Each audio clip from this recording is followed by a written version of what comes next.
Could you ever imagine that the famous tale of Pinocchio hides behind it Plato, Pythagoras, and Gurdjieff? That this seemingly innocent children's story is actually an allegory of transformation, initiation, and inner awakening? Well, this is exactly what we will explore in this video. First of all, welcome to my channel. This is actually my first video in English. I've been sharing Greek philosophy and thought on my Greek social media for quite some time now, especially on TikTok and Facebook, and over the last months on YouTube too. One day, a while ago, someone commented under a post I had written in English on another creator's YouTube channel, and he said that what you're saying is very interesting. Please add English subtitles to your videos. He had visited, after reading my comment, he had visited my Greek channel, and understandably, he found it very hard to follow since everything was in Greek. I had already been thinking about it for a while, but translating Greek thought isn't as simple as it sounds. Sometimes a single Greek word requires a whole paragraph or even multiple paragraphs to explain in English. That doesn't really work with subtitles. So I decided to create a dedicated English channel, and this is the very beginning. Pinocchio's story as an allegory of inner transformation. The story of Pinocchio, as presented by Carlo Collodi in the original Italian fairy tale La Avventure di Pinocchio, written in 1883, is far deeper than a simple children's narrative. At its core, it hides a powerful allegory about inner transformation, spiritual awakening, and the distinction between what esotericism and true philosophy call personality and essence. Pinocchio, the personality searching for essence. Pinocchio begins as a wooden puppet, a mere imitation of a human being. He is not yet real. He has no soul or inner essence. He is made of the wood of the world, unrefined, shaped by external influences, egotistical impulses, and mechanical reactions. This wooden metaphor is symbolic of the personality, the acquired identity formed from external stimuli, societal conditions, fears, and desires. Personality behaves just like Pinocchio, whose nose grows. He lies, distorts the truth even to himself, chases pleasure at the pleasure island, obeys every inner impulse or external temptation, which is represented by the fox and the cat, and believes he can become real without sacrifice, without awareness, without self-knowledge or introspection, without putting himself under the magnifying glass to see what he actually does. Jiminy Cricket, the conscience. Pinocchio is not alone. He is given a guide, the voice of conscience, personified as Jiminy Cricket. The voice represents the first spark of essence trying to awaken him. Think of it as Socrates' daemonion in Greek, the inner voice that told him what not to do. What is a demon or a daemon? Daemon. The Greek word daemon or demon comes from the ancient verb deo, which means to distribute, to assign something, to assign what rightfully belongs to each person, and later to share knowledge or transmit wisdom. In classical Greek thought, a demon was not an evil entity, as it later became to be misunderstood through the Christian interpretation, but something much more profound. Daemon, the intermediary of fate and knowledge. For Heraclitus, ethos anthropodemon, a man's character is his demon.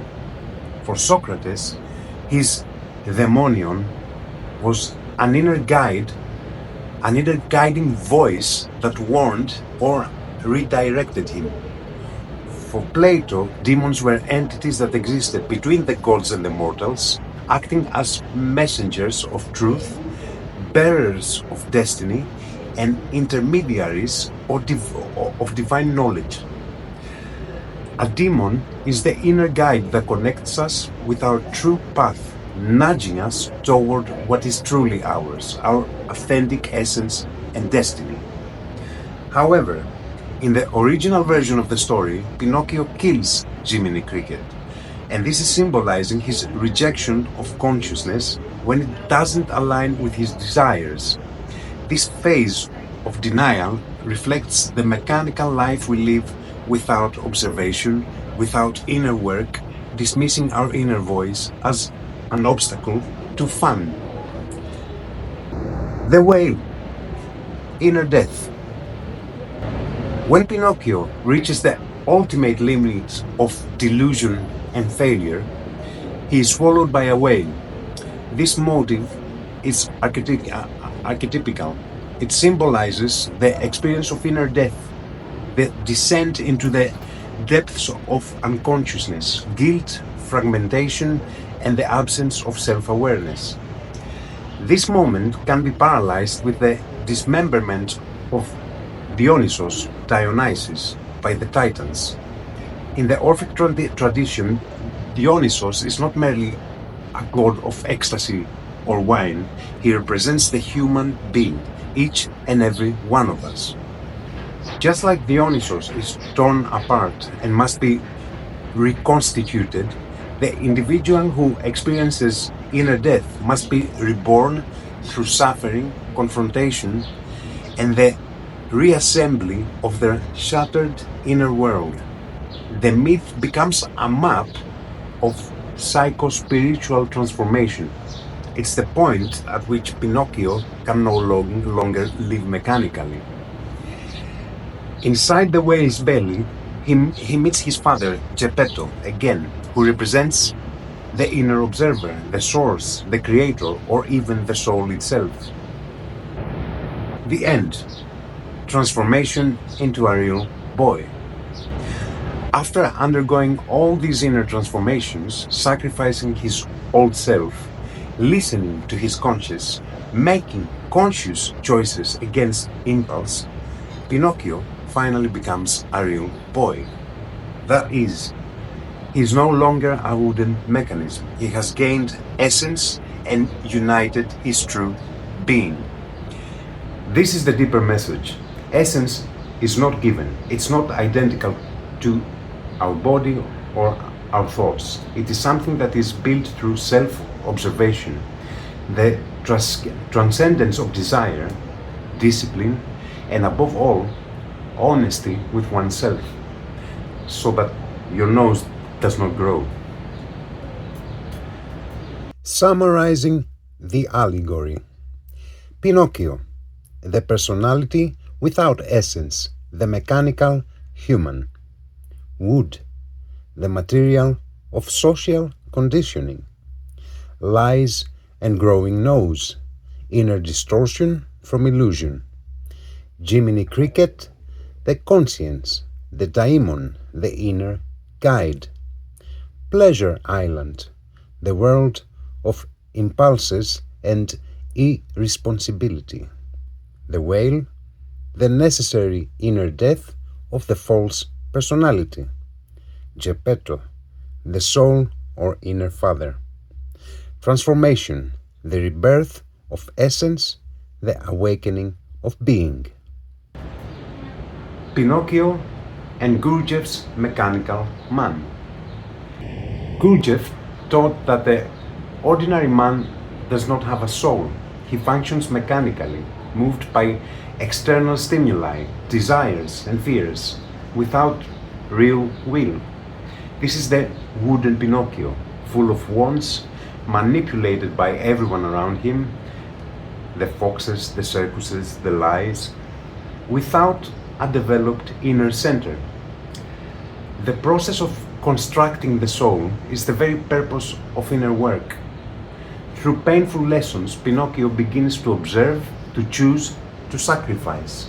Each act is a step towards the union of thought, feeling, and action, the integration of the self that leads to becoming real, the full alignment of thought, emotion, and action. I include Gurdjieff's teaching in this comparison because I believe he brought the practical side of philosophy into the modern world. Gurdjieff is not widely known, but he was of Greek origin, born in Armenia.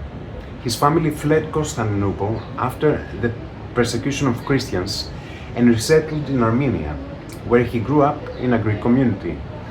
His original Greek surname was Georgiadis. If you look closely at his teaching, you will find elements of Plato's Timaeus, Pythagoras, and Heraclitus. In essence, what Gurdjieff did was to revive the practical dimension of philosophy. We must not forget that during the Middle Ages, philosophical schools were shut down and many philosophers like Hypatia were murdered. As a result, only the texts remained.